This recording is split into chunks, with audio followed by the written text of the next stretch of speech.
Assalamualaikum warahmatullahi wabarakatuh. Dulur sekalian, kita semua meyakini bahwasanya sampai saat ini pemerintah dalam menangani masalah COVID atau yang terdampak COVID sudah cukup serius dan berjuang mati-matian. Walaupun mungkin ada beberapa pihak yang belum menerima atau belum merasakan kebijakan itu secara langsung. Namun setidaknya usaha ini harus kita hargai karena mengatur Indonesia, mengatur negara sebagaimana Indonesia tidaklah mudah.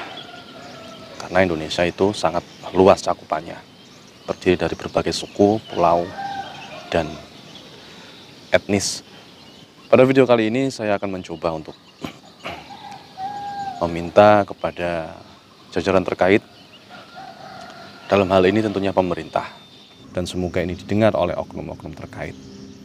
Sebagaimana beberapa himbauan yang dikeluarkan oleh pemerintah, kita sebagai masyarakat dituntut untuk di rumah saja, stay at home. Ini tujuannya sangat baik sekali.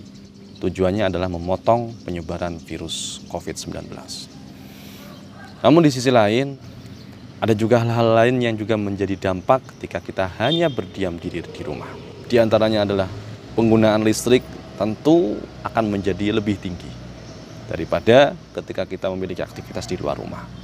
Andai saja pemerintah hadir di tengah-tengah dalam masalah ini, tentu masyarakat akan merasakan efeknya secara langsung. Mereka akan merasakan pemerintah benar-benar hadir pada situasi saat ini. Dengan wujud apa? Ya, wujudnya bisa menurunkan tagihan listrik untuk saat ini saja. Karena kita dituntut untuk aktivitas di rumah. Secara tidak langsung, aktivitas di rumah akan memberikan beban biaya yang lebih kepada penggunaan listrik. Ditambah lagi, pada situasi seperti ini, hawa-hawa ekonomi itu sedikit anjlok. Maka sudah sangat tepat ketika pemerintah memberikan kebijakan untuk menurunkan harga listrik. Ya melalui Menteri BUMN atau melalui bagaimanalah mekanismenya.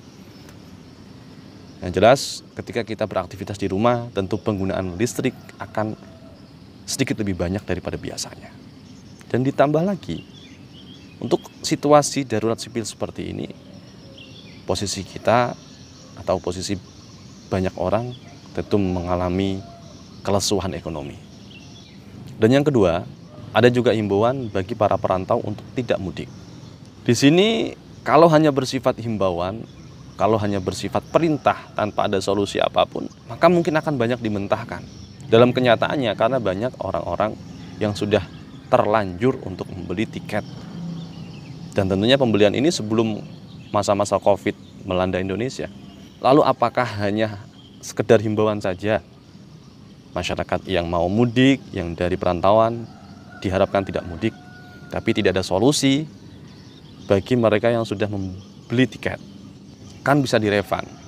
Oke, kalau dalam masa-masa biasa kita merefund itu tidak menjadi masalah. Mungkin dengan konsekuensi ada potongan.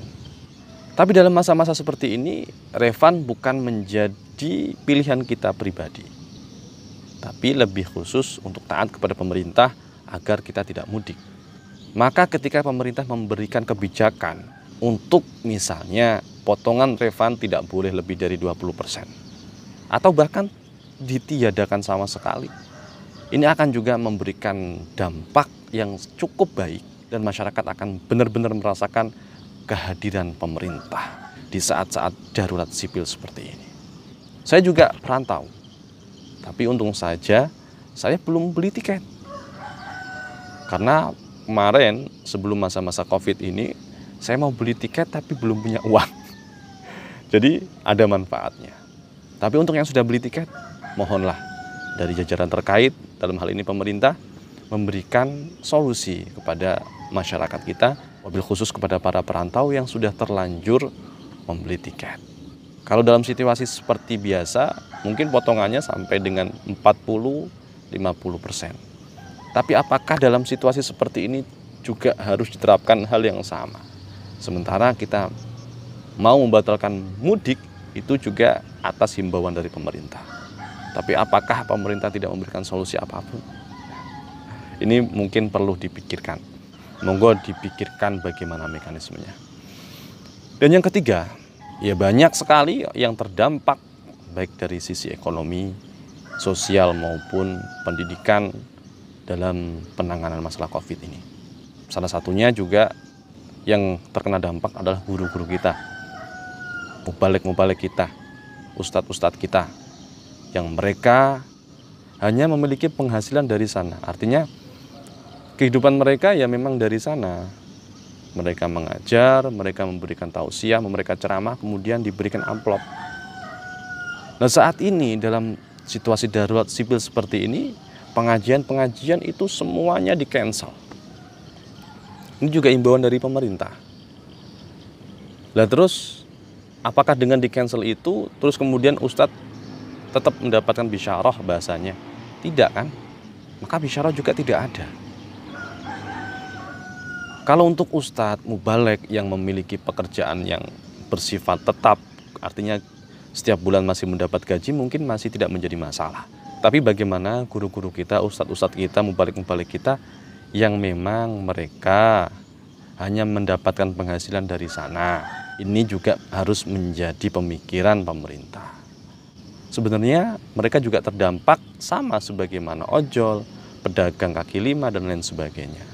Tapi mereka mau berkoar-koar itu nggak enak. Artinya kalau seandainya mereka berkoar-koar, maka dikhawatirkan akan menjadi dampak yang lebih buruk lagi. Akan menjadi momok di tengah masyarakat. Wah, ini ustadznya saja sudah ketakutan, ini ustadznya saja sudah begini-begini. Nah, seperti itu. Monggo pihak terkait untuk bisa mungkin mempertimbangkan apa yang saya sampaikan. Yang pertama adalah penurunan harga listrik, yang kedua meniadakan potongan atau menurunkan potongan dari refund baik itu pesawat maupun tiket angkutan lain, dan yang ketiga memperhatikan guru-guru ngaji kita, ustadz kita, mubalik-mubalik kita yang hanya mendapatkan pendapatan dari bisyarah yang mereka dapatkan ketika mereka selesai mengajar. Jika jenengan setuju dengan video ini, boleh di-share biar pesan yang saya sampaikan sampai kepada pihak-pihak pemangku kebijakan. Demikian, Indonesia bisa bekerja sama melawan COVID. Assalamualaikum warahmatullahi wabarakatuh.